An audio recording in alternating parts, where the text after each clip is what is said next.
Then came from the moor, under the misty cliffs, Grendel walking. God's wrath he bore, the vile ravager meant from mankind a sample to snare in the high hall. Ready the wards and close the arcane circles, we're conjuring again. Hello fellow summoners and welcome to Sable's Gallery of Rogues. This week we are delving into the depths of Germanic folklore and conjuring the monster Grendel. And what I think you will agree by the time the stream has ended is his much more interesting, though still anonymous, mother. So, Grendel. Grendel appears in the poem Beowulf.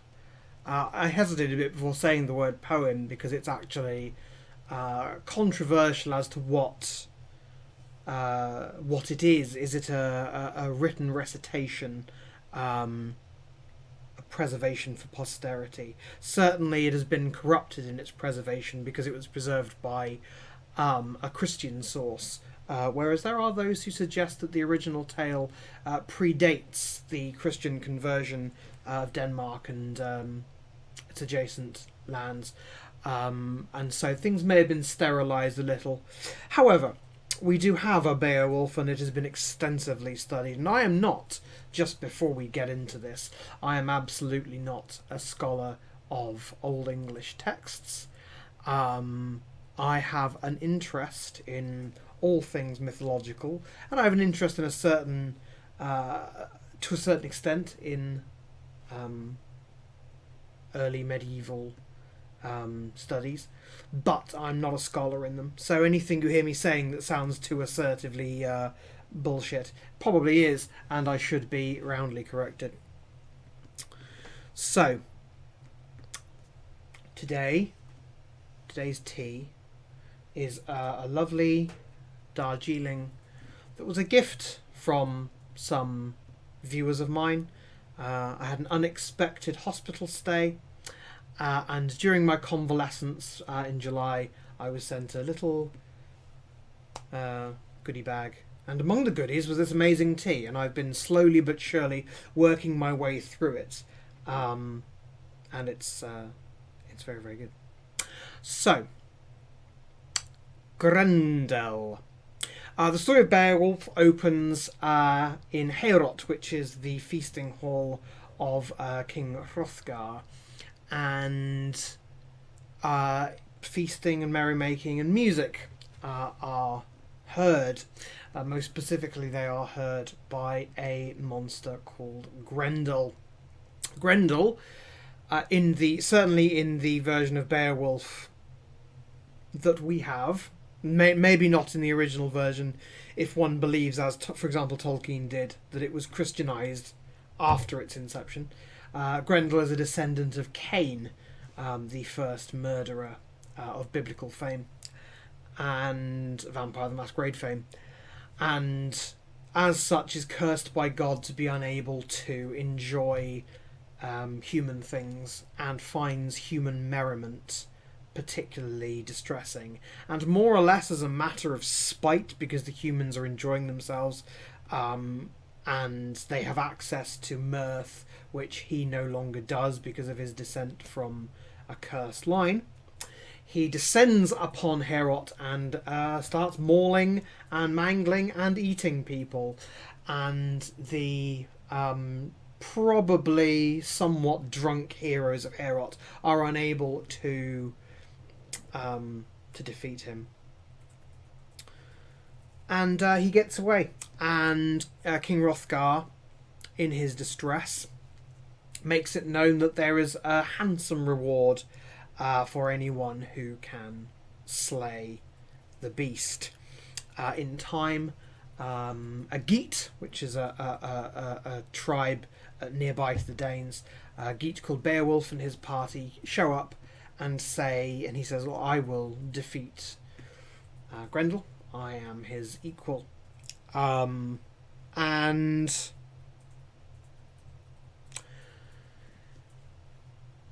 he essentially holds a party in Heorot. They all have a bit of dancing and singing and merrymaking because they know that that will lure Grendel, and then they all pretend to be asleep. I'm not sure that this next part of the story necessarily casts Beowulf in the best light, because when Grendel shows up, I believe Grendel actually does manage to eat one of Beowulf's companions, but then when he goes to eat Beowulf, Beowulf springs up. Now what happens is Beowulf's got all of his friends and they're wearing armour and they've got their ancestral swords. The poem describes their magic blades, their ancestral swords, and they're all attacking Grendel. To no effect. The metal victory weapons is the word that's used in the poem. The swords simply don't at all pierce Grendel's flesh. Beowulf wears no armour. I mean, I did say last night I watched the 2007 movie of Beowulf, which I didn't hate. I give it a 5 out of 10. Because it's the only Beowulf movie that I can think of off the top of my head, and so that gets it a couple of points. The story, it does mutate the story in ways that I don't think the original tellers of the tale would approve of, and I don't think the original tellers of the tale would approve of the fairly subpar CGI either. Saxons actually had very good CGI, turns out. Anyway, in the canonical story as we have it, Beowulf has no armour, but we can presume clothes, and he bears no weapon because he says he is Grendel's equal. He also says that God will help him, whether you wish to believe that he originally spoke of the gods helping him. That's a matter of interpretation, but he fights Grendel hand to hand, which when you think that, you know, people armed with swords and one can assume spears and arrows can't seem to pierce the monster's flesh. That's a pretty brave thing to do.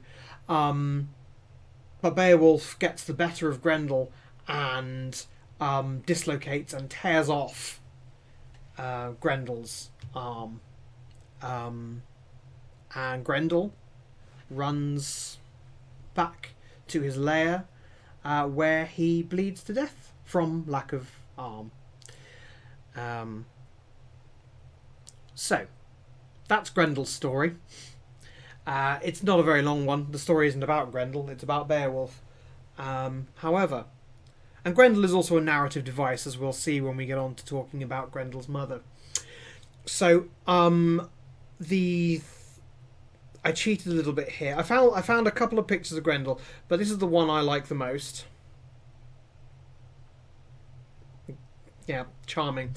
And people talk about him like a troll. Now, troll, of course, is a particular sort of creature in D&D, and I think the word is so open to interpretation that you may as well pick a troll as anything else. When I originally started this, I did start him off as a hill giant. But the hill giants are slow and lumbering things. And the way that I'm imagining this fight with Grendel is that he actually moves... I'm not saying he necessarily moves elegantly or with any particular grace, but he certainly has to move quickly. And I think the idea of him as this horror movie force where he rips his way through a hall full of heroes and they don't have any chance to defend themselves means that he's probably a fast move rather than a slow one. Yum. So that's why I went with troll. Trolls are giants in the mechanics of D&D, but they are quite quick for giants. They have a positive dexterity score. They don't actually move all that quickly in terms of their move speed. But they do get 3 attacks in a round, which, considering that their challenge rating is 5, is quite good, I think. So we're going to start off with the troll. But, as you'll see, we are going to make a few changes. I went with troll because it has the mix of size and speed that I like. However, I am going to change 1 or 2 things. Probably I'm going to change what many people think is the defining ability of the troll, and replace it with something that's actually more terrifying and much harder to overcome. Just to quickly go through the troll things, everything's pretty normal. Regeneration, I think, is the defining ability of the troll, but the thing is that particularly people who've been playing D&D for a while before, you know how a troll goes. As soon as the DM says it's a troll, you all look to the wizard, and the wizard does Burning Hands or Acid Splash or something. Is Acid Splash a spell in 5th edition? Yeah, I'm pretty sure Acid Splash is a spell in 5th edition. And the troll can't regenerate. Now, it regenerates 10 hit points at the start of its turn otherwise, which isn't actually an insignificant amount. I think a party will be doing more damage than that in a round, but even if they're doing 20 damage in a round, regenerating half its hit points is quite frightening, especially when you consider that every round that it's still alive, it's making up to 3 attacks, and dealing quite a lot of damage. If all of its attacks hit, it's dealing about 30 damage on average, which is a lot, and a player party might find that quite difficult to deal with. In fact, the regeneration extends into its death. The troll will keep getting up until it is dealt fire damage or acid damage, and is down to 0 hit points. Other than that, it keeps getting its hit points back, which I think is pretty frightening. I've been talking quite a lot about regeneration now. I'm about to take it away because Grendel doesn't have regeneration. And as I said, the troll has quite a lot of attacks. So, I'm just going to quickly check out the chat here. How's everyone doing? Oh, it wasn't terrible. I did say the movie wasn't terrible. I gave it a 5 out of 10. I would watch a Beowulf puppet show like no one's business. Look, I think the thing about trolls is that they are a very predictable enemy, but I think that there's a bit of a nod and a wink here. It lists acid and fire as the types of damage that turn off the troll's regeneration, but that's not how I read it. I read it as pick 2 damage types that switch off its regeneration. Go for it. Look, I've actually mistyped this. Just pick 2 and have fun. In fact, I think it's in the Dungeon Master's Guide. It even specifically calls out the troll and goes, switch it for necrotic and poison. See how they enjoy that.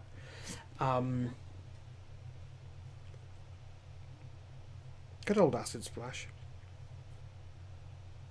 Damaging cantrips in 5th edition are better than in previous editions. They're pretty... I mean, they don't scale quite as well as things like how much damage a fighter can do when you consider the fighter's multiple attacks. However, they remain a pretty good fallback option for an arcane caster, whereas in, for example, Pathfinder, which is based on the 3rd and a bit edition, cantrips were fixed, and they usually did 1d4 damage or something really miserable like 1 damage. 1d3 in the case of Pathfinder's Acid Splash. They didn't scale, so they really did become quite useless. In fact, I think cantrips for the most part were better off as utility spells because you got things like Detect Magic and Prestidigitation. Was there any use, do you think, in taking a cantrip in Pathfinder just to do a point of damage if you needed to? Like... Yeah, sure. I mean, if you have either not prepared for a fight and you're a wizard, or you're a sorcerer who doesn't have the right spell, and you come across an enemy who is vulnerable to acid damage, you go, oh well, it's an Acid Splash. I'm doing 1d3 plus 50%. It's nothing. It's enough, however, to turn off a troll's regeneration. And it doesn't cost you a spell slot. Whereas if you cast Magic Missile on a troll, which costs you a prepared spell or a spell slot, that 1d4 or however many d4 damage, the troll's going to regenerate it next round. So, it is something. But then again, that's pretty much proving my point, because Acid Splash therefore becomes a utility spell, because it has the utility of turning off that specific creature's regeneration. And it's also a very specific example. A lot of the examples just don't work at all.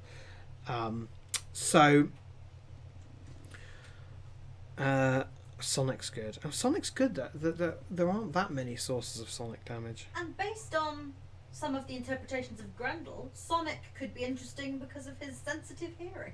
See, I disagree on this one. As Praxis will know, when we watched the Beowulf movie last night, I was actually pretty annoyed by the fact that they turned Grendel's intolerance for human mirth into a general intolerance for human sound. That kind of made him sympathetic in a way that I don't think is the point of the monster. He really is just a spiteful, childish creature who massacres people because they were having fun and and they didn't invite me, which I think is sort of the point. He's a vengeful, spiteful creature, whereas actually his mother has slightly more, well, we will see. She has different and more interesting motivations. So, Grendel. What do we do with Grendel? Well, the first thing is, I don't think he's big enough. He's a large creature. A troll is a large creature. Well, let's actually first rename him. I think it's a bit sad as well that in the movie they didn't name Grendel's mother, even though they made a much bigger deal of her. Like, she wasn't just the main villain. She, spoiler warning, she survives. She seems to do a sequel tease right at the end. So, like... She's like, I'm going to have sex with you, Brandon. But they skip one. He doesn't kill her. He just says he did. So, she survives. Yeah. Bit weird. So, Grendel is not a large giant. I'm going to make him a huge giant. And the reason for that is because of a special ability I'm going to give him later on. I'm going to leave his challenge rating B for the time being. All of the creatures that I summon in Sable's Gallery of Rogues, I do a full write-up for, which I'll be making available to my patrons.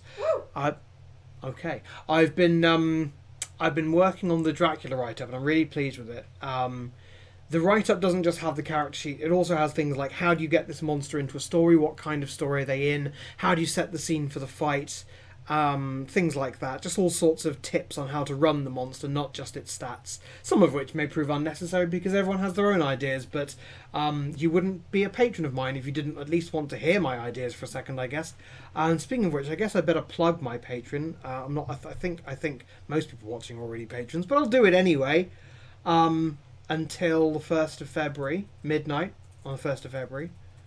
Or 2300 on the 5th of February, which is more clear. There's a special thing running on my Patreon. Everyone who is a patron on or before that date will be invited to an Ask Me Anything stream where they can ask me anything. And within the bounds of common decency, I will answer questions. That is a benefit normally reserved for people who have a certain lifetime contribution. But because it's my launch month, I wanted to kick things off. Chili in a squad. I'm adding sound effects.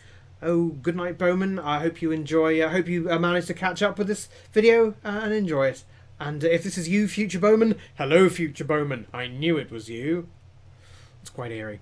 I think that'll really spook him, actually. I don't know. He seems pretty unflappable. He is quite unflappable, actually. So, Grendel. Grendel. I'm going to leave his hit points and speed alone. That's not really what I think is wrong. Do you know what? I've just been tempted. I'm going to change. I'm going to up his speed. 40 feet. That's the same as a hill giant. So he does actually have that ridiculous running speed. You couldn't chase after most people would struggle to chase after him.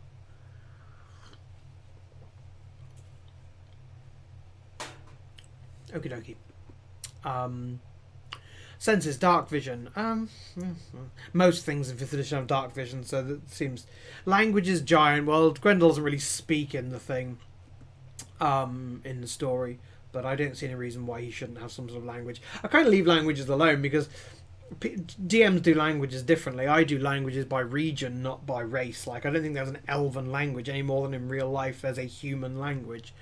Do they speak the language of this country, and do they speak the language of X?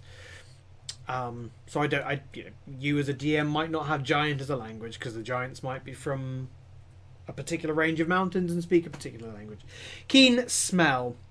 I'm actually going to change this slightly, and in a slight nod to Robert Zemeckis. Is it Robert Zemeckis? Yes. Yeah. I'm going to change it to keen hearing, because he's not,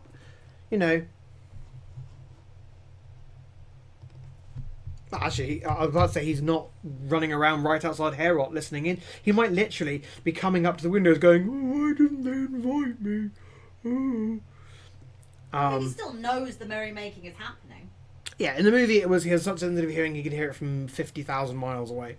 Anyway, I've changed to keen hearing as a tribute to the not particularly good Robert Zemeckis movie, Regeneration. This is the thing we're actually going to be wholesale deleting. We don't want him to have regeneration. The reason we don't want him to have regeneration is because he bleeds to death.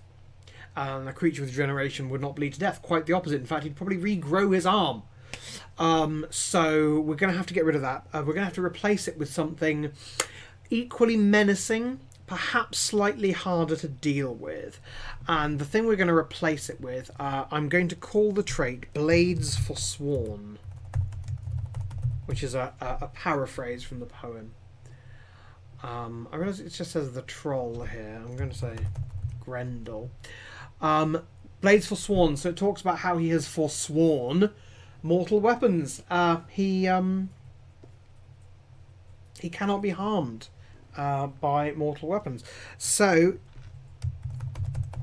I'm not going to put this as an immunity because I think it's such a specific immunity that it needs to be put as a special ability. Otherwise it would take up a whole paragraph, and this section that normally contains immunities, which is this section I've just highlighted, is supposed to be a quick glance for the GM. Abilities are where the GM wants to read long instructions, so I hope people like the sound of me typing, because that's what you're going to get for the next couple of minutes. Typing ASMR. And now I'm just typing. Yeah. Grendel is immune to all sources of damage that are not natural hazards, so he could fall off a cliff and die, or unarmed attacks. So he's clearly destined to be killed by someone with monk levels. Yeah, Blades Forsworn. We're going to make him slightly worse as well. I love making things slightly worse. Ungentle Talon. This is a another reference to the poem, obviously, because I'm very clever. Grendel's claw attacks ignore the AC bonus granted by light and medium armor. So you actually, if you're not wearing heavy armor, then you may as well not be wearing anything. And it's kind of implied in the story that the people wearing armor, that's kind of the reason they're killed so easily. Because it's not about the physics of it, it's about the legend of it. It's about Beowulf standing up and saying, Grendel does not wear armour, Grendel does not use a mighty ancestral sword, he uses his claws and he stands there buck-ass nude. So that's what I'm going to do. I will show him that I'm his equal with a bit of troll mud wrestling. Ungentle Talons. Oh yeah, okay, so here's another ability that I was thinking of just adding to the flavour of him, but I think might be fun as a combat thing. Of Joys Deprived. Grendel hates music, y'all. Guess what? There's a class in 5th edition that specifically uses music. Did you all... I don't know if you all caught the little gasp from Praxis Descends sitting over on the sofa. Oh, hello, Owen, how are you? I haven't seen you for a little time. Buck-ass nude, like Grendel and Beowulf, wrestling like just a couple of lads. Just a couple of big lads. I mean, big is actually one of Beowulf's defining characteristics. Like, he's said to be far larger and far stronger than any other man. And for your information, Mr. Whisper, I only gasped because you told me a cool fact. What? Oh, about the bards? About bards and the Grendel. Yeah. Music and laughter enrage Grendel, including the use of bardic inspiration. Or any bardic abilities based around song, music, or laughter. Such abilities will enrage Grendel and cause him to seek out and destroy the source. So prepare to have to defend your bards. Is this also a meta-commentary on the fact that the Scops were the ones that would be telling the tale of Grendel and Beowulf? So oh yeah, Grendel hates bards. I mean, ironically, it would be bards boasting about how easily Grendel was defeated. So I can imagine he would indeed despise bards as a group of people. So, yeah, anyone who makes music is hated by Grendel. I mean, he can't enjoy. He is of joys deprived. He cannot enjoy mortal mirth because of either some sort of pagan nonsense or possibly because of some sort of Christian nonsense, depending upon your interpretation of the poem. Canonically, because of the written version that we have, it's because he's a descendant of Cain. So we have added Blades Forsworn of Joys Deprived and Ungentle Talons. He's a much more menacing creature. I do not know how to get Ungentle Talons into the challenge calculation. I'm going to have to do that another time. He's going to be ignoring armour. He's going to be ignoring quite a bit of armour. A lot of people don't have heavy armour. It can be quite expensive as an item in the game. By the time they're facing Grendel, they're between level, 4 and 6. Maybe they might have received some heavy armour as treasure. Especially if they're heroic enough to take up the call of some far-flung quest. Yes. However, if they've got heavy armour, they probably use a sword, which isn't going to help them against Grendel because he's immune to that. It does say all damage sources. Now, obviously, in the poem, the poem isn't set in a world where you have wizards casting cantrips doing damage. I've just kind of interpreted mortal weapons and expanded that to include wizarding and so forth, cantrips and orisons and things like that.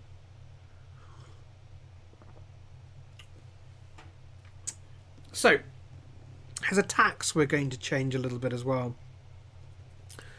And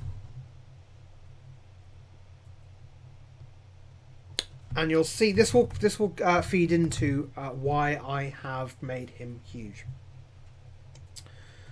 Grendel can either make 2 claw attacks and 1 bite attack, or he can use his claw attack. He can use the grab ability of his claw attack and follow it up. Wow, I can really type when people are watching, huh? And follow it up with a devour attack. Yeah, so Grendel eats people, and I think it's really important we let him express himself. So we're going to add to the claw attack. Instead of doing damage, Grendel may opt to grab his enemy.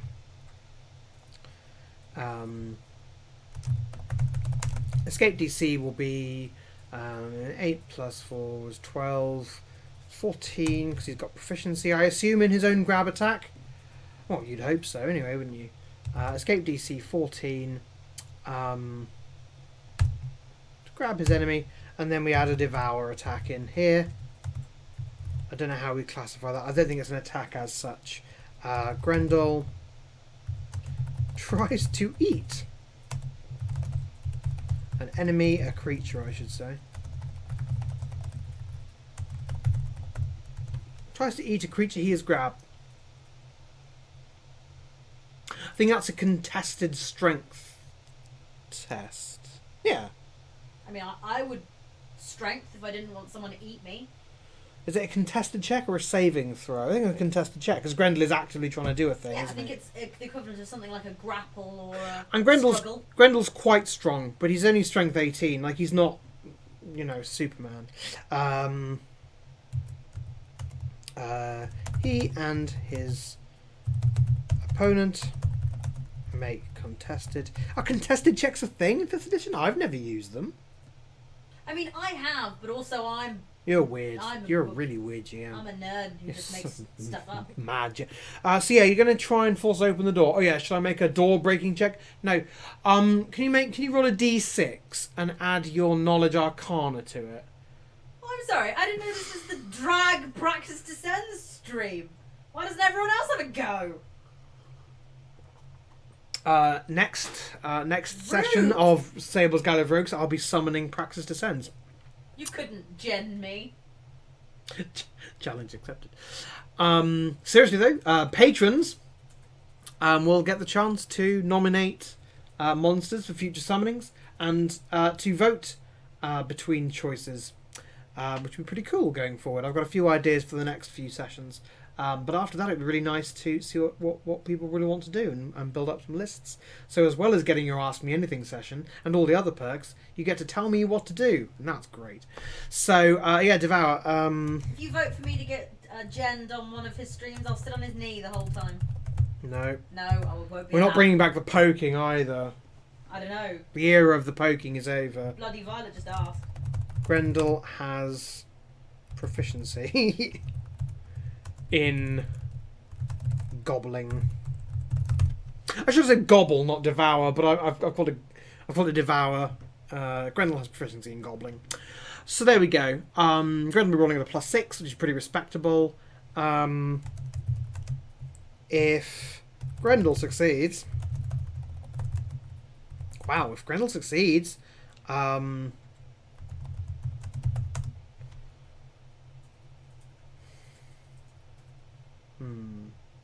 Eaten? I mean, yeah. I mean, in a non-D&D context, they'd just be killed, because he'd bite their head off, and that's the end of that. Maybe then he does, like, an automatic crit bite damage, or something like that. Like, he crunches on them, but it might not immediately kill them if they're quite tough. Okay, yeah, I like that. So... What's that? That's 2d6 plus 4. So that's 11. Takes 11. 2d6 plus 4 piercing damage. And is swallowed. Slightly chewed. Each round, until they escape, they take 1d8 acid damage. Oh, God. From digestive juices. I got eaten by a dinosaur in a game Yeah, once. that's very true. Cut your way out of it like Drax. Mm-hmm. Delicious geets. Them's good geets. Good Just go to www.justgeet.co.uk. Uber geets. The puns really write themselves. There aren't any real life geets I'm offending by doing this, are there? Is geets still a thing? Like, obviously Danes is still a thing. Is it like how there aren't really jutes and angles anymore? Just a bunch of racists calling themselves Saxons for some reason. And only for some reason in America, where it's less likely than here. Praxis Descend and I are both of Viking descent, so take that. I mean, I assume I am. I'm from Norfolk, which was Danelaw, so I assume I'm Viking descent. Also hailing partly from Scotland. And I do have Highland Scottish ancestry as well, so that could be anything. No, Bloody Violet, you're thinking of Engels, the famous socialist, whose ghost, as I understand it, pursues you even to this day. Because, I don't know, for some reason I think Bloody Violet is a champagne socialist, even though I have no reason to think he's either champagne or a socialist. He thinks Bloody Violet is the reincarnation of Karl Marx, and Engels wants to be with his one true love throughout history. No one's heard of Engels, and they're all pissed off at everyone. Everyone keeps saying, oh, he's such a Marxist. Where are the Engelists? Who cares about me? He thinks we're saying English when we say we're English. Right. So here we go. That's our Grendel. I think I'm going to need to revise the challenge rating here, because I think the swallowing thing's quite difficult, because that removes someone from a fight. But really the Blades Forsworn thing, it's a single sentence, but it really rewrites the entire monster. It's much more menacing than Regeneration. Apart from anything else, Regeneration, a lot of players out of character know how to switch that off.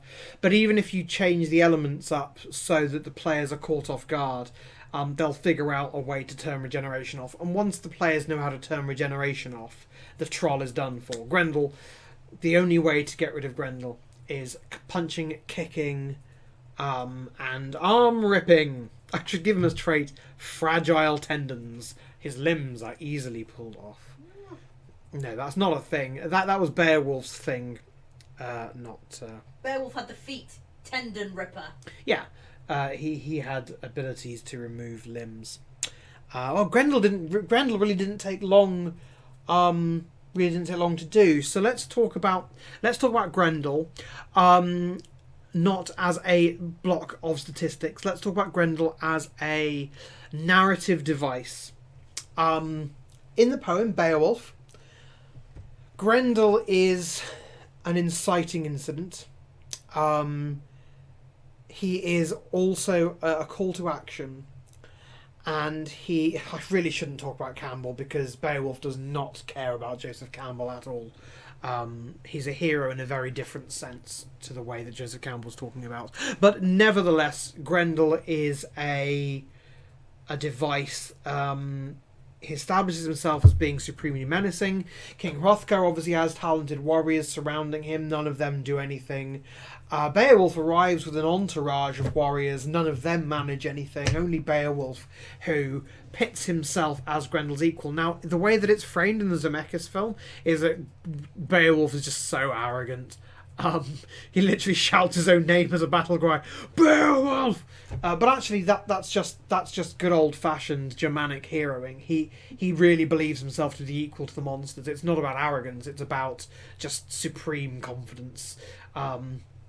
These are cultures that had beliefs in the sort of fate where your decisions were completely irrelevant. You will die today, you will not die today, and the only thing you get to do is make the sorts of choices that make your death a good one or a bad one. So, for Beowulf, the man, Grendel is a chance to prove to everyone what he already knows, which is that he is the chosen of fate, or God, if you prefer, in the later version that we have. He goes unarmoured and unarmed. He beats up Grendel, not because he tries the sword thing. Beowulf doesn't try the sword thing. By the way, he doesn't tell his friends not to bother with their weapons and armour. What a shithead! He's a real piece of shit.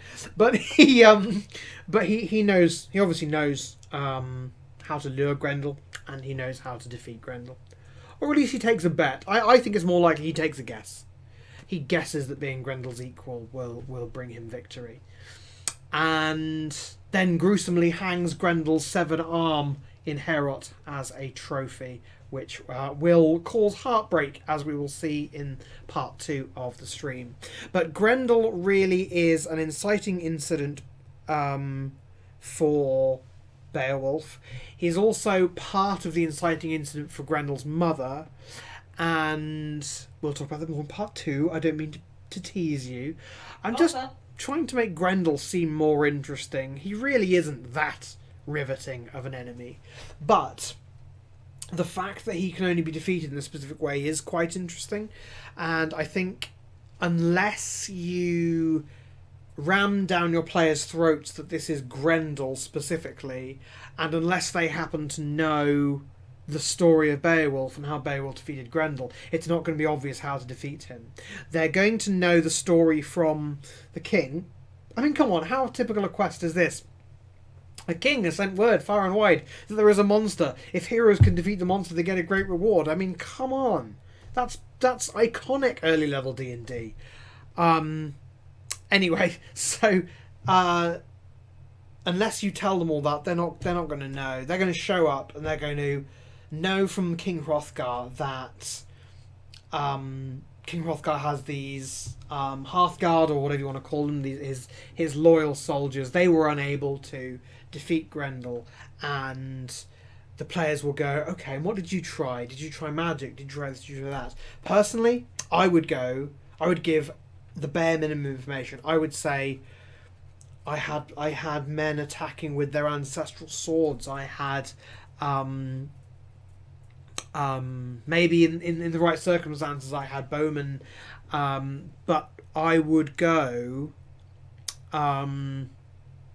no, we didn't have any. We have no wizards in these parts.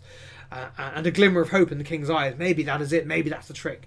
Maybe it is the mastery of the arcane that will fell the beast. Of course, we know, dear reader, dear watcher, dear listener, that will not work at all. But the players won't know that. And they'll get hold of Grendel somehow. They might think of doing the party lure. Just imagine Bowman. Oh yeah, no. Look, we are going to do Grendel's mother's Jenning in part 2, and I think I'm going to make as much of a case as I can that Grendel's mother is a far more important fight, in spite of never being given a name. One might give the name Lilith. I'm not going to. I've got to come with a name for her though. I don't feel right. Her stat block is called Grendel's mother. First of all, because I don't think we should be taking the word mother literally. What descriptions there are of the two of them, they have very little in common. Certainly not enough to be related by blood in the standard way. But I think we can interpret mother as matriarch, like she's a matriarch of monsters. Certainly, she does mourn Grendel and seek to avenge his death. So, yeah. That's absolutely right. We could absolutely call her Modra or Modor or something. Oh, that would be just cool. simply calling her mother in some ancient Germanic tongue. Whose idea was that? That was Owen's idea. Very It's good a very idea. good idea. I like that idea a lot. Because giving a monster a title is a really good idea, and the title Grendel's mother makes her less interesting. Grendel's mom has got it going on. I'm not doing Grendel's mum. That's bad. That's bad news. So, Grendel's quite interesting because he requires defeat by a specific method, and that means the players having to figure that out. And it also means it's a particular kind of story. It's not the story about a number of hit points that you deprived a creature of. I mean, this is the problem. This is the problem that 5th edition has. It does have some interesting monsters, but a lot of that interestingness, that's not a word, a lot of that interestingness is fundamentally concealed by the fact that the fights come down to an attrition of hit points. And because the players have so many hit points by the time they're of even middling level, the GM really has to fight to keep pace. Monsters like this, where, yeah, ultimately the fight will be lost by Grendel because Grendel will lose his 84 hit points. But actually, he won't be able to lose those 84 hit points to magic or swords or arrows. He will have to lose them because he's been pushed off a cliff or had his neck broken or his arm ripped out. And that's cool. That's interesting. Grendel, I think, could be a standalone monster with no follow-up. He could just be an early level quest for them. You don't have to do Grendel's mother, but as we'll talk about later on, Grendel's mother is absolutely more interesting than that. And she requires there to be a bit more background to the campaign. And I think she can tie in quite nicely with quite a wide variety of lore for a game as well. I think it's Modor. Yeah, Modor is mother in Old English. I have a version of Beowulf open in front of me. I could look it up. Am I too lazy to look it up? I don't know. I liked that detail of the Zemeckis film, though. That was weird that they spoke. Yes, it is Modor. So yeah, we could just call her that. Which I think is quite sinister and gives her a bit of a mythic air to her as well. She is simply the mother of monsters. She is primeval in some way. Nothing wrong with that at all. And it lends her an amount of importance that I do want to lend her narratively as well. So yeah, there's Grendel. Grendel is something that you're going to want to present people. I'm going to change the challenge rating. I think he's probably going to come out at challenge 6. But to be honest, that Blades Forsworn ability isn't easily numerable. Innumerable. Numerificationable. Because if you have a party of all monks, they're going to take him down in about 3 seconds flat. If you have a party of all wizards, they're dead. They're going to die. Never have a party of all wizards anyway. But if you have a party that doesn't have much in the way of unarmed options, then they're going to have to do some ad-libbing that may not work too terribly advantageously for them. But let's say challenge 5 or challenge 6 at most. So he's going to show up fairly early on. You might even do an initial failed fight where the PCs are actually among King Hrothgar's soldiers. And sorry, I don't apologise in advance, and possibly not even in advance. I've probably done it already because I've been reading Beowulf, where it is always men. I'm going to say things like King Hrothgar's men and things like that. That's not normally how I talk. I'm perfectly capable of saying warriors, but it's the language of the story, and it's wormed its way in. It's not how I talk, and obviously, in a fantasy setting, King Hrothgar should not just have men at arms, because there's no reason to introduce real world systematic oppressions into your fantasy settings. So apologies in advance if I get swept away in the Anglo-Saxon way of doing things. I do, of course, not mean men when I say men. And to apologise, he will now rip his arm out and run screaming. To apologise, I will now rip my own arm out, run screaming and bleed to death. Then my mother will come and avenge me. I like your mum. It'd be nice to see her.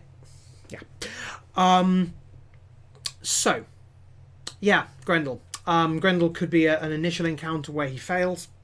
Where the PCs are part of a large crowd. The PCs get very badly wounded by Grendel. I think one or two of them actually getting zeroed and bleeding, or all of them getting zeroed and bleeding, is a possibility.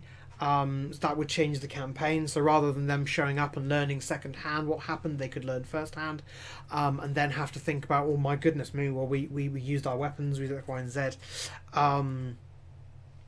You could do all sorts of things.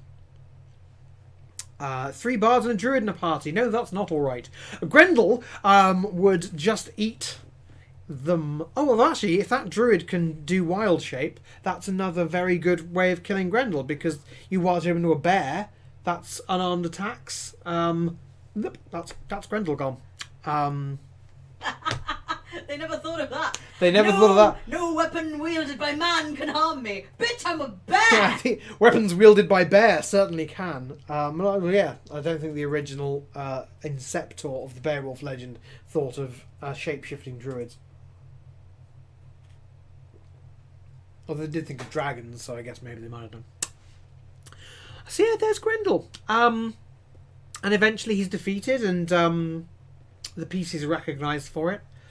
And the story either moves on, or it stays with the Beowulf thing. If it stays with the Beowulf thing, then eventually you have to remember that Grendel, although not canonically existing within God's light, is nevertheless someone's child, or at least ward. And this is an era where the motivation of heroes is often vengeance. So that will bring in Grendel's mother to the fray. So I'm going to take a 10-minute break where I'm going to refresh my tea, and we will talk about what I think is the slightly more interesting character narratively, certainly more interestingly mechanically. Oh, I am going to make some mechanical choices about Grendel's mother that are going to be so controversial. I live for that. I'm probably basing her off entirely the wrong monster. I shall prepare my outrage. Prepare your outrage, but I will justify it as best I can. But yeah, so 10 minutes, quick break, cup of tea, all that jam. If you haven't already, please do take a look at my Patreon. I've got a special thing running at the moment. For those who weren't here earlier when I said, anyone who's a patron at the end of January will be invited to an Ask Me Anything stream. So we can all get to know each other. And the way my Patreon works is that rather than having things locked off, rewards locked off by tier, they're locked off according to your lifetime contribution. So whether you are anywhere between the $2 tier all the way up to, I think I have a $50 tier, wherever you are, you will eventually get all of the perks. It will just take slightly longer, depending on what tier you're on. But do please take a look. It would be great. But thank you so much for tuning in. I'll be back in 10 minutes' time for Grendel's mother, who I just think we're going to have a lot of fun with. So I'll see you soon.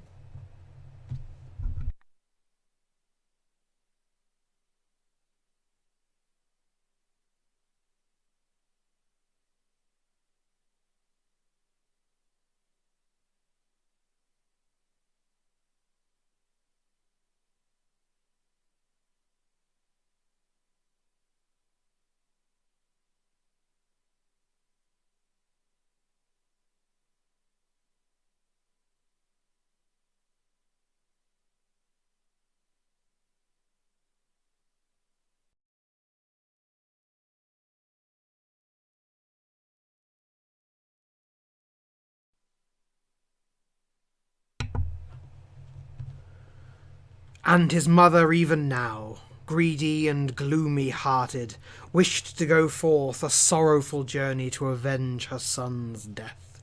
She came then to Heorot, where the ring-danes slept throughout the hall. Welcome back to part 2 of our stream, fellow summoners. Part 2 is brought to you by this tea that is still brewing, because it takes a very long time to brew, which is a licorice and mint tea, which tastes an awful lot like licorice all sorts, because it's when it says licorice, it is made with licorice, but also aniseed. So, Grendel's still here. Grendel's still here because I don't want to give away the game when I talk about Grendel's mother. So, yeah, here's my hair. It's kind of bluish. Woo. So, our hero has slayed Grendel, and he has been rewarded with a great amount of gold, and he's off on a trip. I'm not going to drink the tea yet because it still takes 10 minutes to brew. He's off on a trip, but as I said, he's hung Grendel's arm up in Heorot, and that's pretty nasty. Grendel's mother, as it turns out, has found out about this and finds it distasteful. Here's where we start to get something that's actually quite interesting. Now, you might not think it's all that interesting to have a villain whose motivation is vengeance, but in the context of a story, an early medieval Germanic story of this kind, vengeance for a slain relative is a hero's motivation. Now, Grendel has a villain's motivation. He's spiteful. He hates humankind. He hates the fact that they live within God's light, maybe, or he hates the fact that they are capable of joy and he is not. Grendel's mother is taking vengeance. In other words, her motivation is actually similar to Beowulf's, who is there. Well, Beowulf isn't really avenging specifically. He's there to claim a reward, but he's there because King Hrothgar wants to avenge his slain soldiers by calling for anyone to come and slay Grendel. So Grendel's mother shows up. Now, she kills a lot of people again. When Beowulf comes back, he hears about this, and he goes to confront her. She lives in a cave underwater. He almost loses this fight, does our hero Beowulf. And in fact, she at one point looms over him, knife in hand, or sax in hand, which is sort of a short sword, slash dagger thing. And she's about to kill him when he spots a great sword hanging on a nearby wall that is so large he thinks it must surely have been forged by giants, and he takes up the sword and he beheads her. Fun fact science corner. He then finds the rest of Grendel's body deeper in the cave and beheads it, I think just out of spite. And Grendel's blood, bearing in mind that a lot of time has passed, Grendel's blood is still so hot in his veins that the blade actually evaporates and the mighty sword is left with only its hilt. So let's talk about Grendel's mother then. Let's look at Grendel's character sheet up, and the reason for that is because I want to give a little preface to why I'm going to gen Grendel's mother the way I'm going to gen Grendel's mother. This is, after all, about mythology and mechanics, which means the monsters aren't just stat blocks, they also have meaning. They have meaning to the story, and they have significance of their own. And part of the reason for this is because there is a phrase that is used to describe Grendel's mother that has captured the interest of a lot of scholars of Old English literature. And that phrase is Ides aglacwith. Now, I don't speak Old English, so I'm not going to attempt to translate that. But the elements there are quite interesting, and we'll pick up on them. The first interesting element there is aglach. Aglach is a word that we don't know. We don't have a firm translation of it, but it occurs in several places throughout the Beowulf poem. It describes Grendel's mother. It describes Grendel. And it describes Beowulf. Now, when people are translating, they obviously describe Beowulf as a hero and they describe Grendel and his mother as monsters. But they're translating the same word, Arglak. So what is the meaning of that word if it means both monster and hero? Personally, I think that when people are translating it one way for Grendel and one way for Beowulf, they're looking at the metatextual stuff. They're going, well, look, obviously, Grendel is the villain of the story and Beowulf's the hero, and obviously Grendel's mother is a villain. And so they're translating it that way. You wouldn't believe the things that it gets translated as. Here is a list of things that Ides Arglakwyf is translated as, and none of them are very kind. And bearing in mind this phrase, Ides Arglakwyf, because Ides and Wyf both are referring to her womanhood, her femininity. So bearing in mind she's not treated very kindly, here are some of the translations of Ides Arglakwyf that come up. Not one of them has any bearing whatsoever on the actual meanings of the words, mind you. This is just how she's been interpreted. Monster woman, monstrous hell bride, monster wife, ugly troll lady, monstrous hag. Tag yourself. Tag yourself. I'm ugly troll lady. The problem is that none of these words are actually translations of what's happening. I'm not about to sit here and pretend that Old English and by extension the West Saxons, because Beowulf is for the most part in the West Saxon dialect of Old English. I'm not going to pretend that they had particularly enlightened views about men and women. Certainly in their pagan era they had a little more enlightened views of the equality of men and women than they did after their Christian conversion. But women were still homemakers and men were still breadwinners and sword wielders for the most part, with a few legendary exceptions. However, it should be pointed out that there were different ways of describing both men and women that implied commonness, nobility, villainousness, and so forth. And Ides is a word that you could use to mean lady, a respectable woman, not a monstrous hag, but a woman who is to be respected.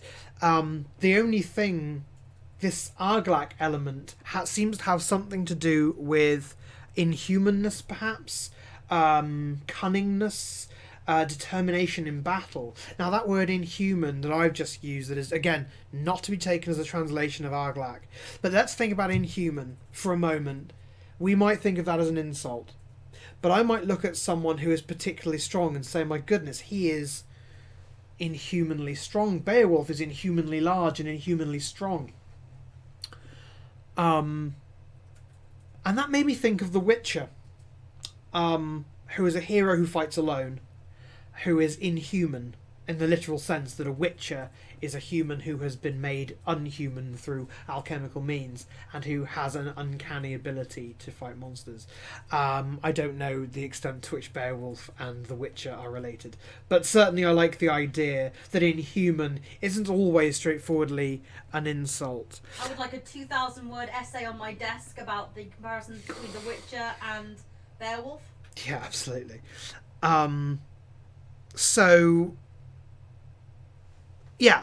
So that makes her quite interesting. Actually, again, she's described later on as a Meerewif, which means a water lady. Mira obviously gives us mer, as in mermaid, and so forth.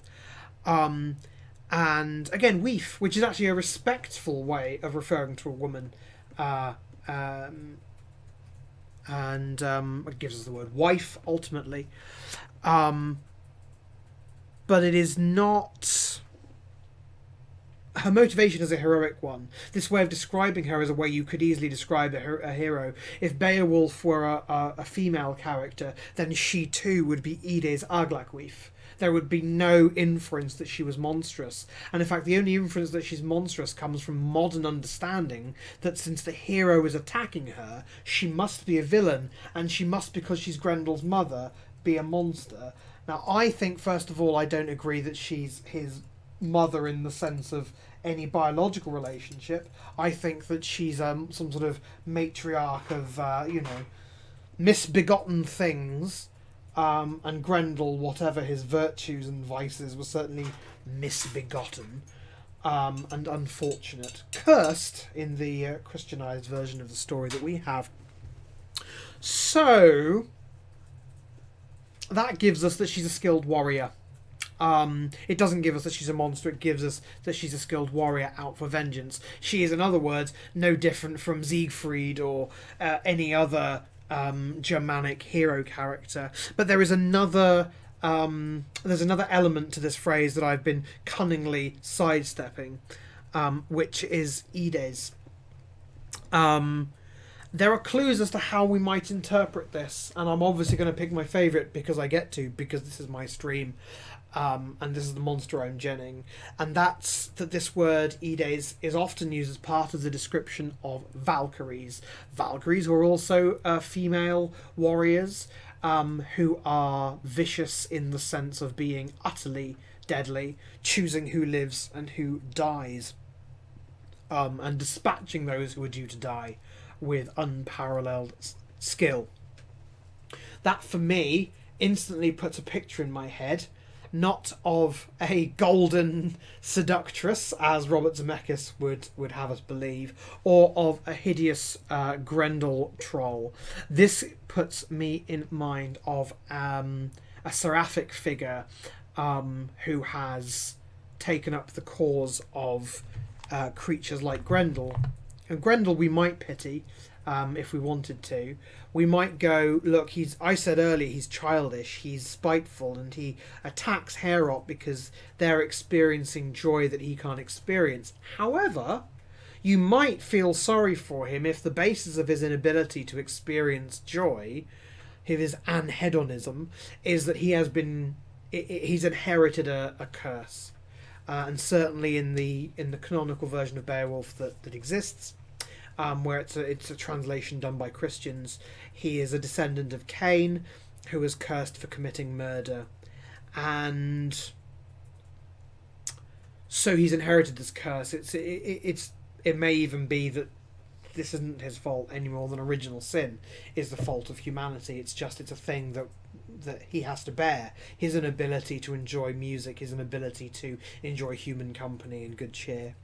So we might pity him. We might even say, Beowulf, could you think of nothing else to do but rip his arm off and let him bleed to death? We'll leave that up to the GM and players in question. I have simply given them the means to rip his arm off and bleed him to death as they wish. But his mother is a yet more interesting figure, because his mother has these words to destroy him: Ides Aglaguif, a warrior, a divine warrior perhaps. And that is why I have made the choice that I have made about her.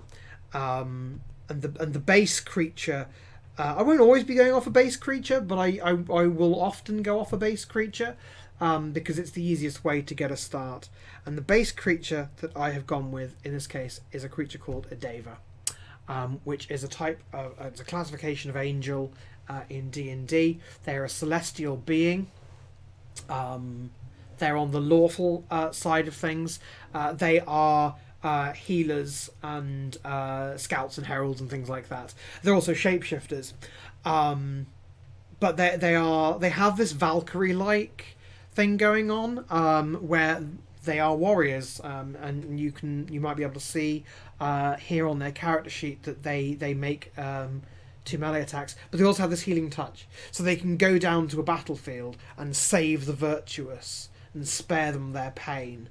Either in a sort of a Norse Valkyrie-ish, dispatching them and sending them to Valhalla kind of way, or in a no, get up, you're not done yet, fight on kind of way. They're quite powerful.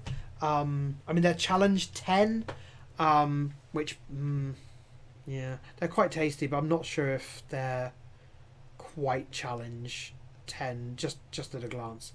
But that's what we're basing them on. We're going to go with the idea that Grendel's mother is a divine creature of some kind, that she has powers that or she has characteristics that imply that she is part of the divine hierarchy. And bearing in mind that by divine I'm not inferring any Judeo-Christian thing. I really do mean in the sense, the early medieval Germanic sense of being of or related to other worlds and of or related to the gods, divine in the sense that she's not mortal, and so this is why I've gone with Diva. You might decide you don't want to give her the wings. I kind of like the wings. I might make them more like dragon wings than feathery angelic wings, because she's an aquatic creature. She lives in a cave underwater. I think it's possible practice, and I might somewhat mildly disagree about this. I think she lives in a cave that is itself underwater, but not actually filled with water. As you, of course, get sometimes. Oh, no, I don't think we disagree on this. I just think she is able to exist comfortably in the water, but I think she lives in a dryish cave. I think she lives in a dry cave, because I don't think Beowulf is fighting her underwater. Apart from anything else, he sees a sword lying around and picks it up and hits her. No, my point has always been that I think Beowulf can last underwater longer than most, so he could probably have a couple of rounds underwater. I just don't think the whole fight would be. No, you have to have an amount of stamina to fight in a cave like that anyway, because there's not going to be that much breathable air. I also think more angels should have leathery dragon wings, because that would be badass. Yeah, so maybe that's my scant Lilithian Lamash 2-esque reference there. Maybe she has this leathery wing thing going on, which does make it easier to imagine her using them to propel herself in water. Let's see if this aniseedy minty tea has brewed. I've had it before. It's very nice. It kind of tastes like cough drops, but in a good way. I like cough drops. I know. I've seen you eat them as a normal sweet. No, that is very nice. So that's her, and that's my reasoning for her. She's malicious in the function of the story because she's taking vengeance, okay? But how does she differ from a player character party who ascend a mountain to slay a dragon that's been terrorizing a village? There are humans out there who are slaying her kin, and she's got to put a stop to them. You could even characterize it not as vengeance, but as her trying to stop harm coming to her kind. Look at this. She's got this int score. The base diva has an int score of 17, a wisdom of 20, a charisma of 20. She's a talker. I have a lot to say about the Angelina Jolie version of Grendel's mother, but I'm not entirely positive things to say. But she was a talker, and yeah, he goes and he kills her. But what if he'd gone and said, "Look, what's going on here?" Maybe they'd have worked something out. Maybe. Look, it's entirely possible she kept his body, Grendel's body, because she was trying to find some way to heal him. Maybe that healing ability that coincidentally is something the Deva has is something that we keep for Grendel's mother. I don't think I'm going to. So what are we going to do? So this is a fighty character. I am going to get rid of the shape changing ability, and I'm going to get rid of healing touch, and I'm probably going to get rid of that spell casting. I don't really see the point. If she had raised dead, then Grendel's problems would be easy to solve. I mean, I don't know. Someone might argue maybe she has a raised dead ability, and it requires some kind of costly material component she can't find. That could be a quest opportunity, right? She's like, I don't need to get vengeance for my son if you go where I cannot and retrieve for me the Stone of Agamemnon. Don't call it the Stone of Agamemnon. But if you bring me that, then I can bring my son back to life, and your evil deed will be undone. That could be a possibility, for example. What do you think would be the party side of that? Do you think they would ask her to swear that he doesn't attack the village anymore, the town anymore? I think you just make it. I think you could present her earlier in the story so that they're too low a level to know they can fight her, and she goes, "You have two choices. You can go and receive the Stone of Agamemnon for me, or I kill you, and then I kill King Hrothgar, and I kill all of his court, and I kill all the Danes." And then the players go on a quest for this stone. in doing so they level up, and by the time they come back to her, when they come back, fight her, yeah, or give her the stone. When they come back to her, they've leveled up. They have the option to give her the stone, but she'll have to convince them that she will put Grendel on the metaphorical leash, and not. Yeah. I'm going to have more tea. Oh, that's my tea song. It's a good song. So,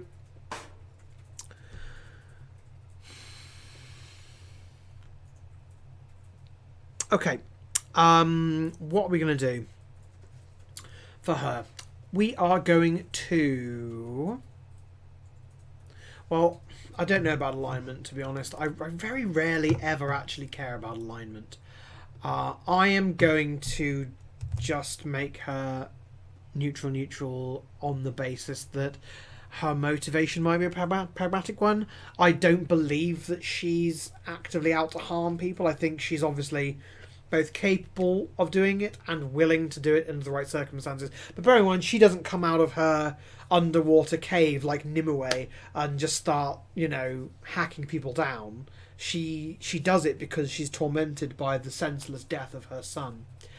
Not that Nimue came out of a lake and started killing people. As far as I know, Nimue's only thing was giving people swords and letting them do the hacking.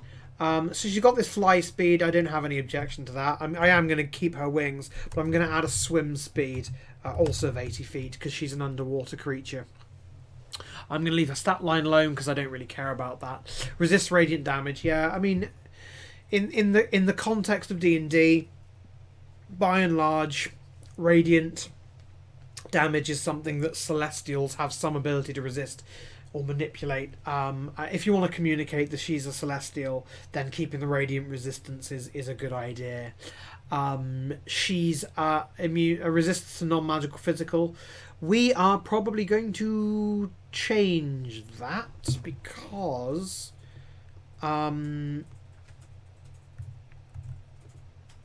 going to change that to immune to non-magical physical. In the fight against Beowulf, he has a magic sword. Woo! He's been given Hrunting by a man who became his friend, and he goes down with this. He gets a succession of magic swords, by the way. Hrunting he is given. It does bugger all. I think he might leave it behind. I'm not completely sure. But then, as a reward from the king, he gets given another sword, which he then fails to slay a dragon with. Oh well. So yeah, we're going to make her immune to non-magical physical. I mean, by the time they're fighting her, they probably have magic weapons. So here's another thing I'm going to do. Radiant.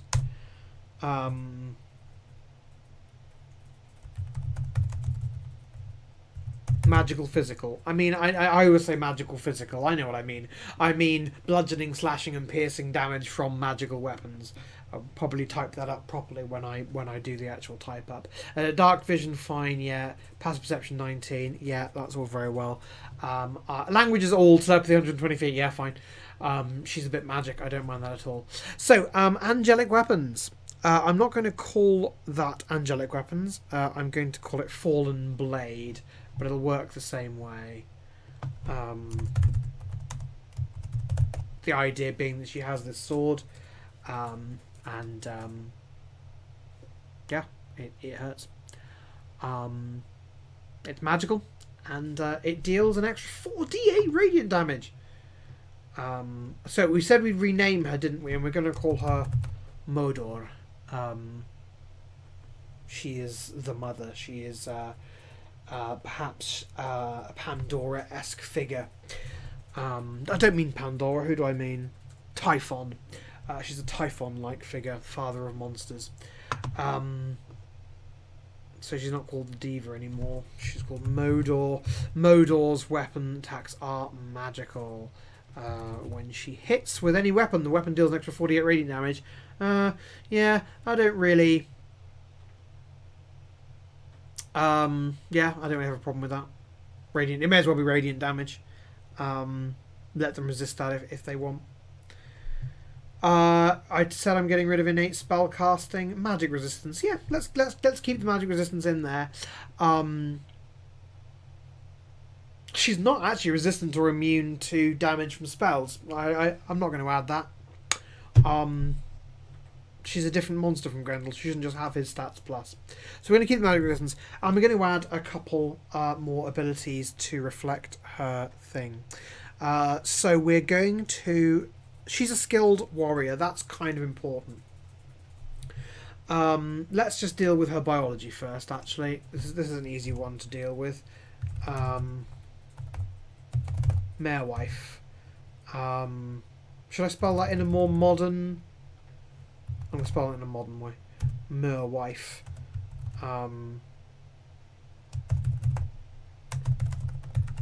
Modor can breathe underwater indefinitely. Is that it? Yeah, that's it. She can breathe underwater indefinitely. That's fine. She's a merwife. But here's the thing. She is a skilled warrior. I'm not going to go down the path of giving her fighter class levels. I think it's a bit messy. It's a completely legitimate option to give a monster class levels. I happen to think it's a bit messy. I think the way that a monster stat block works and a character stat block works don't quite add up. And how do you factor multi-attack in with, you know, the fact that a fighter gets multiple attacks? I'm not going to bother. Instead, I am going to give her some abilities that are iconic fighter abilities, so that when the pieces are fighting her and she does certain things, they go, hang about, Grognak the almost retired. I'm imagining a very old warrior. Yep. Grognak semi-retired. He does 16 hours a week of adventuring, but he's really trying to cut back and claim that royal pension. He can do that too. So maybe she's actually a bit more... She's not just a monster. She actually is skilled. So we are going to give her abilities. Modor possesses certain abilities of the fighter class. Those abilities are second wind. Should I list these? What are these? That's an action. Action surge. Improved critical. Okay, well I think what we might do, we won't word it like that then, will we? Skilled warrior. We will go... this is actually from the champion subclass of fighter. Modor achieves a critical hit on a natural roll of 19 or 20, which I think is pretty frickin' special.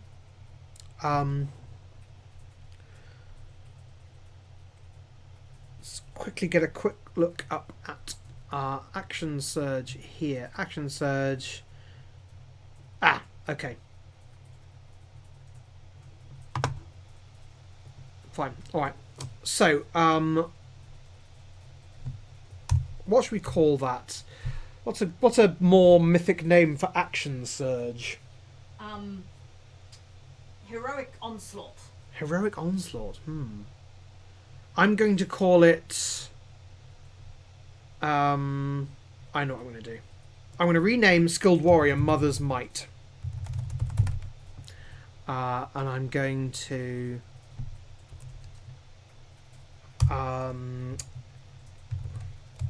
Divine... that's not how the alphabet works. Oh, no, I know what I'll do. See, look at me go. I'm just renaming things on the fly here. I'm going to keep that Skilled Warrior. And I'm going to call it Mother's Fury. Maybe she won't have anything to be furious about. She should. Mother's Fury. Once between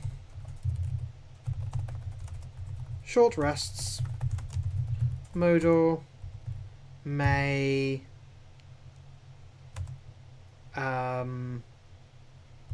make 2 additional melee attacks when attacking on her turn. Hooray!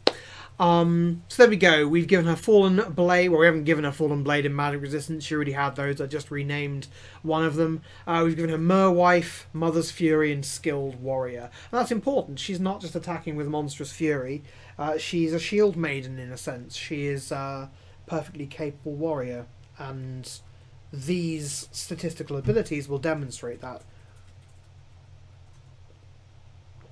I mean, maybe you roll your dice behind a GM screen and the players will never know that you've just critted on a 19, but you'll know. She'll crit twice as often as anything else. Especially if you cackle lots. Yes. But that's, you know, 2 additional melee attacks, especially if you give that a good description, as, you know, you describe vengeful rage flashing behind her eyes and you make something special out of it. They'll notice she's attacking 4 times. 4 times is a lot. That's 16d8 radiant damage. Okay, and 4d6 bludgeoning damage. It won't be bludgeoning damage because we're going to give her a sword. She makes 2 melee attacks. I don't know about that. I'm removing some abilities from her, so I might be a bit cheeky here. 3. Oh. My. She actually has this sword. I'm just going to say great sword. Great sword. She's a medium celestial. Some people have supposed that Grendel's mother is a dragon herself. She's described as being man-like, okay, but we shouldn't. Apparently, this isn't my interpretation. We should not interpret that as her being humanoid. It simply means she is bipedal. So she could, for example, be a dragon, because Germanic people, early medieval Germanic people, were correct-minded people who knew that dragons, of course, have 2 hind legs, not all 4s like a dog. Wizards of the Coast. Dog dragon! No, I don't have dog dragons. I refuse. I have the dragons. Look, okay, the Game of Thrones dragons had the correct number of limbs. The Smaug had the correct number of limbs. The dragon in the Beowulf movie had the correct number of limbs. With khaki little elbows! Khaki little elbows. So I don't go for dog dragons at all. It's my one problem with the otherwise completely gorgeous GM screen is the dragon has too many legs. They really do look quite stupid. Get off your soapbox, Sable! No one cares about how many legs a bloody dragon has. Justice for the 2-legged dragon! Justice for the wyverns out there. So let's talk about a greatsword and finding out how much damage a greatsword does. Greatsword, for those in the know. If such a thing exists, which I assume that it must, yes, it does 2d6 damage. Well, that's fine. We can do that with great ease. 2d6 4, that actually becomes 11, plus the 4d8 radiant damage. Dragons are technically nothing of the kind. Insects indeed. Although, yes, of course, you're right. Having that odd skeletal shape would make them something bizarre, wouldn't it? Oh, the dragons in Skyrim have the correct number of limbs? So, Hasbro. God, that tea is actually very nice. The licorice root makes it really sweet.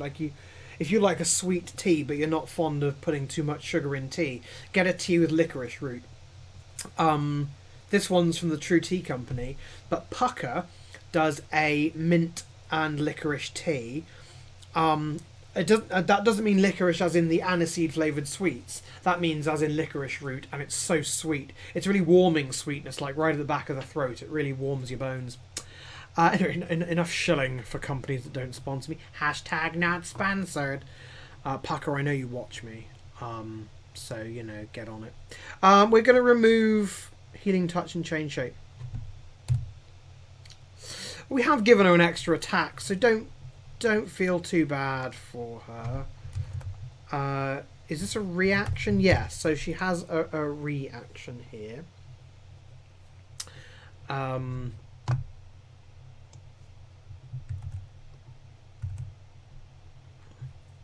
Why have you done that? And that's the second wind ability that the fighter gets. I just need to remind myself, I think that's a reaction. And I think they only get to do it a certain amount. Between rests. Okay. I'm going to have it regenerate.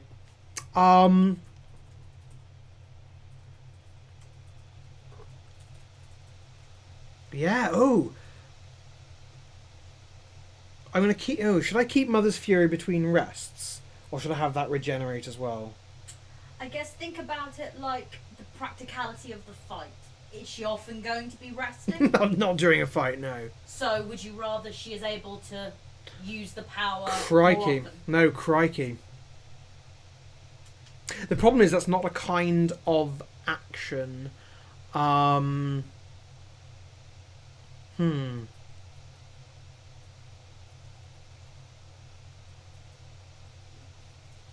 There we see the great mithril cogs turning. She will also use her Mother's Fury attack if available. So that's what we'll do. We'll do Mother's Fury. But we'll put it with the actions. Mother's Fury. Recharge 6. So you have to roll a 6 on a d6 at the beginning of her round to get that ability to work after you've used it the first time. So it's not going to be coming up all the time. She doesn't get it every round, she gets extra attacks. Okay.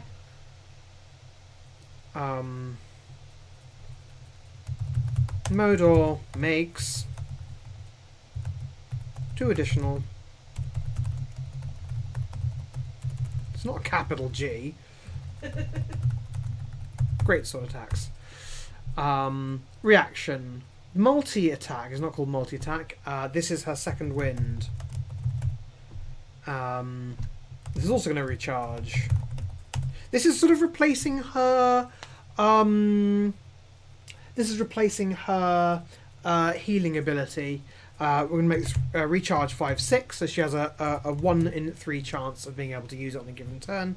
The Deva recovers, and this is based on fighter level, not hit dice. I'm going to keep it 1d10. 1d10. It's plus your fighter level. She doesn't have a fighter level, but she does have hit dice. 1d10 plus 16 hit points as her reaction. So that is how she works as a fighting monster. I really don't know what's going on. Oh, is it because... Yeah, oh, okay. That's... I catch you. I understand. Okay, that's what I did there. A bit of a formatting error there.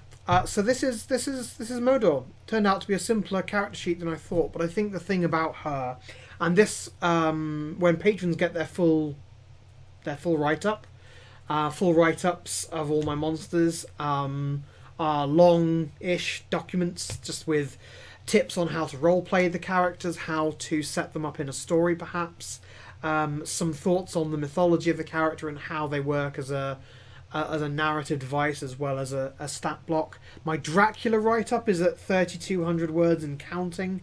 I think there's not too much work to be done on that. And patrons will get my full monster write-up blocks at the end of every month, which should be 2 a month, unless they're particularly complicated, in which it might be 1. But I yeah. had a sneak peek of the Dracula one, and it's really, really good. Apparently the Dracula one is really, really good. I am quite pleased with it, and I hope that more people sign up on my Patreon so I can show it. And once I've got a bit of a budget to commission some artists, I'll get them illustrated, and I might sell them on. I don't know about DM's Guild. That sometimes riles people up, but something anyway. I'd buy it. But yeah, look, the whole point of this stream is to talk about the mythology as well as the mechanics. And monsters fit into a story, you know? They don't just show up out of nowhere. So, there is Modor. Mothra. she's kind of a mini Mothra. I thought you said they weren't insects. I said dragons weren't insects. I never said anything about Modors. Shape change. She can become a 200-foot wingspan moth with sort of healing abilities. And resurrection powers, as I recall from Godzilla King of the Monsters.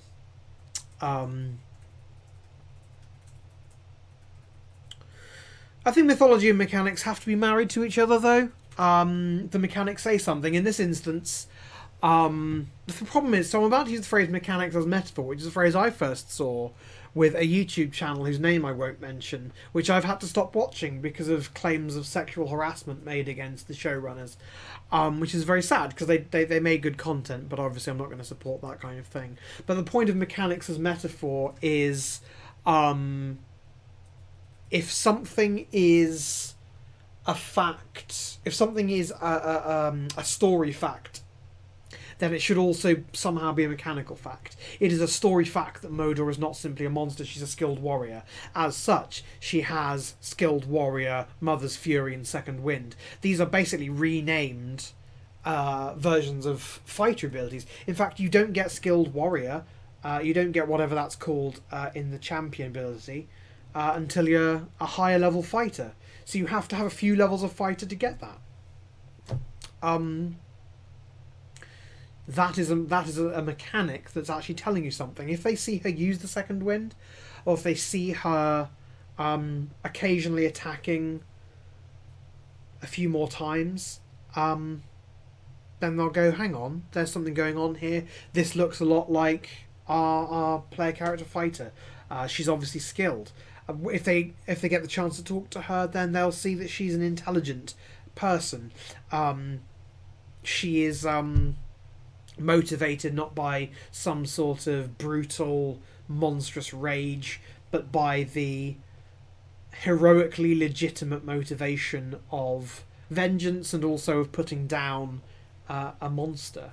In this case, the monster is the player party who have executed her son because they didn't understand that he was suffering and didn't try to find a way through that. Which, of course, presumes they didn't try to find a way through that. It's entirely possible that this whole plot gets thrown by the wayside because they decide to try to talk to Grendel. In that case, Modor becomes a different sort of character later on. Modor might actually summon them later on and so say, so you are the ones who spared my child. You are beings of exceptional forbearance and mercy. And I have use of you, and then she can actually become a quest giver rather than a nemesis. I think it's a shame not to fight a monster like this. So I think you take her stats and you copy it onto an evil version of Modor. Farthor, Vader, Vader, the mechanically breathing black-caped monster, Grendel's father. Yeah, I think there are lots of opportunities with Modor, and I think that she is an enemy or she is an ally, and I think that her motivation is the same no matter what, because she either has something to take vengeance for or she doesn't, and the players will get to make that decision, because the players will get to decide whether they go after Grendel or don't. So Grendel returns to Heorot with the hilt of the sword. Oh, she's going to drop loot, by the way. This great sword is special. So in the course of the fight, this isn't part of the poem. This is something I've added in. She's fighting with this giant sword. When she has the heroes at a disadvantage, she throws it and takes up this vicious dagger instead, and she starts slashing away at it and at them. And this greatsword can kill her. It's a magic weapon that is essentially a giant bane weapon, but if it crits against a giant, it beheads them, killing them instantly, but then the blade disintegrates. Beowulf will... he returns to Heorot, and he's given another magic sword whose name escapes me, and becomes king, because why not? Then years pass, and he fights a dragon and dies fighting the dragon. And his heroic companions are there to avenge and vindicate him. I'm not going to gen a dragon. D&D has dragons, and in spite of my objections about their number of legs, they're dragons. They're perfectly serviceable. There's no reason whatsoever to modify a dragon or its challenge rating, because the dragon's challenge ratings are statedly, deliberately, and by design lower than they should be, so that dragons are always more difficult to kill than other creatures of their same challenge rating. So yeah, dragons are quite easy.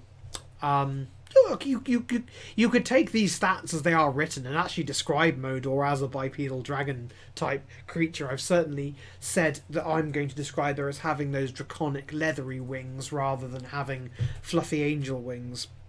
I want the celestial thing not to feel quite so Abrahamic, and I want to feel it a little bit more mythological. Yes, absolutely. So Beowulf is king because Hrothgar is too old to do his own warrioring, and Beowulf has by this point slain both Grendel and the more cunning foe, demonstrating his ability, and is a king, and dies doing what he loves, which is attacking monsters, and he loves that. He really loves that. I've knocked this out in 2 hours again, which is pretty efficient of me. Pretty efficient. So I think that's everything I've got to say. I hope that my ramblings about Grendel's mother have made sense. People always remember Grendel, but because Grendel's mother doesn't have a name, she's just Grendel's mother. She's often perceived as less interesting until you actually read the story and you go, oh no, actually, hang on, she almost has Beowulf. He notices this sword and kills her with it, but if he hadn't done, and her motivation seems villainous to our modern sensibilities, but to a Saxon hearing this story, well, they'd think, yeah, no, vengeance for a slain loved one. That's absolutely correct. There's nothing villainous about that. I think she would be a more interesting character to a contemporary of the story rather than now, when she sort of looks like she's spiteful because she murders lots of people. What little murder between? But she goes after Heorot. She doesn't go after Beowulf. She goes after the people who happen to be in the place that Grendel died, because that's where Grendel's arm is displayed. It makes sense though. She doesn't strictly know which of them Beowulf is. Yeah, that's very true. Well, in the 2007 Zemeckis movie, Grendel waddles back and she goes, who cut off your arm? And he eventually says Beowulf and then dies.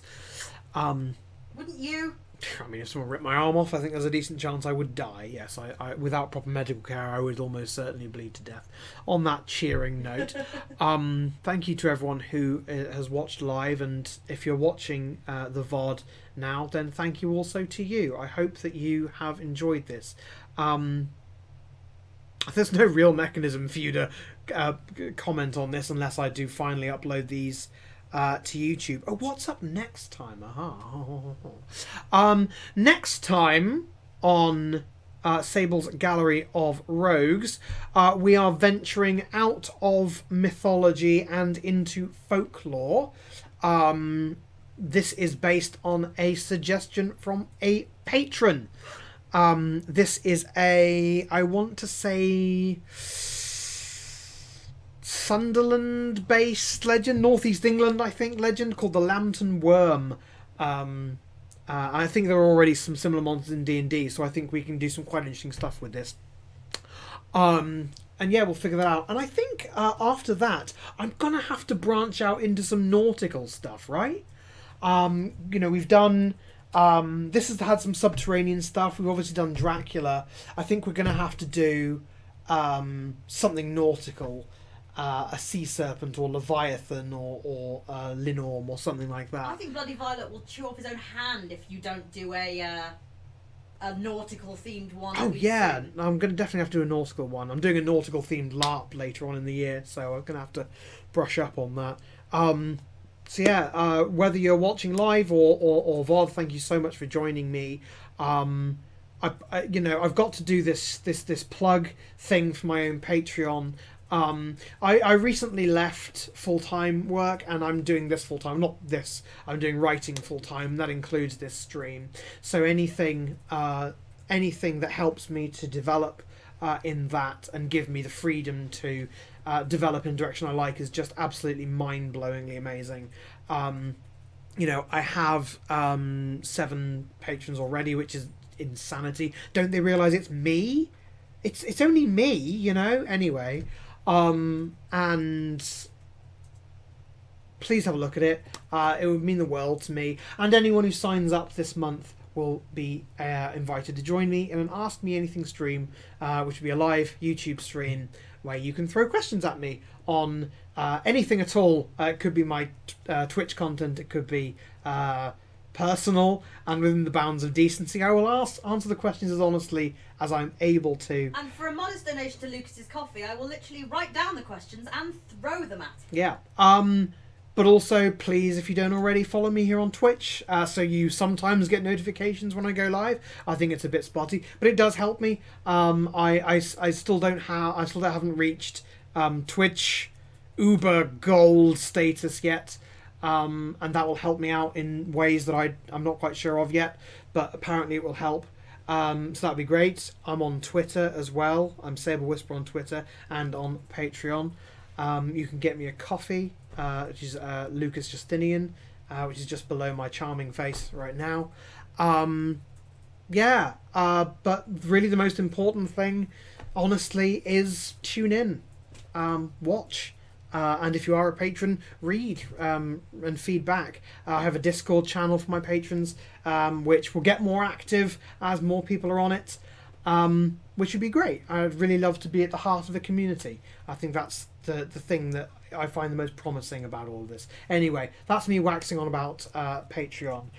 You will also see me in other things. I'm a member of the You Trash crew, and you will see me a couple of Tuesdays from now with the next installation of Star Trek Iskander, which I have the honour of having been invited to GM, which I'm looking forward to enormously. Other than that, you'll see me back here, Sable's Gallery of Rogues, 2 weeks from now, where we will be digging deep and praying that we are not devoured by the lantern worm. So until then, my dear friends, good night out there, whatever you are.